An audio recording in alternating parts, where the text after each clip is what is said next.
Hey guys, what is up? Today we're going to put seats into a 67 to 72 C10 from an OBS style truck. Now, it's not the seats in here are going to stay, but I have another set of seats that are in here that I'm currently putting in. I don't mind the lack of carpet here. I just want to show you what I found out with these OBS seats as far as fitment in these 67 to 72 C10s. First thing is you'll probably want to take the headrest off because that's going to be poking through your back window. Second thing I learned is there's two kind of different styles of the OBS seats as far as of course there's different styles of seats, but these seats, I believe they're from a 96, and the main point of contention you're going to have with these seats are going to be this from here to here, the height of this metal bracket that the seat sits on.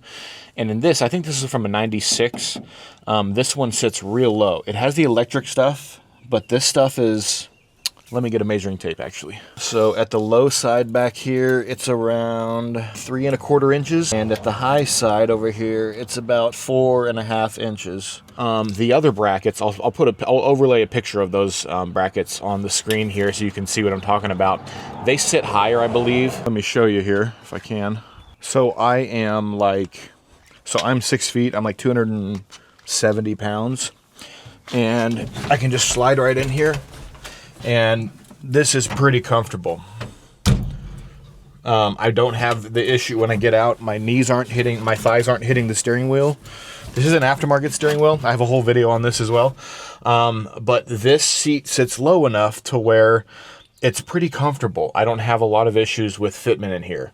And once I get the seat straightened in and put in and everything, then it should be perfectly fine. I can drive like this. This is fine. If this was just like 2 inches higher, my thighs would be in the steering wheel, which wouldn't be good. Another thing you're going to want to think about is bolting it down. Now, the stock holes, so there's a bolt hole right there. I mean, I have to like move it back like a 1/4 inch. There we go. And I can put a bolt right through there. Also, this base, like from here to here, is flat, so there's no like lift up or anything, which fits perfect right before this ridge in the C10, this middle hump. Okay, I'll show you the other side here in just a second, but let me show you the finished product here. So I use the factory hardware right back here on that one. That one's factory hardware. And then this one is an M8 by 1.25 bolt. What I did was I just marked this hole into the floor, and then I used a riv nut, which I don't know if you know what a riv nut is, but it's basically it's like a rivet that squeezes, that you press into this, and I'll link them down below. They're really awesome.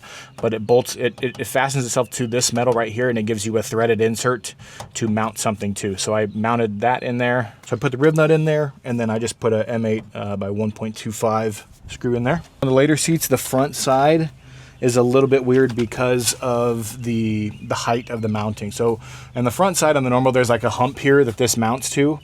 So this, I had to use a spacer. It's about 1.5 inches long or so. And what I did was I did the same thing with riv nut right here. You can kind of see at the bottom, you can see that riv nut underneath there. It's just a big threaded thing that goes down into here.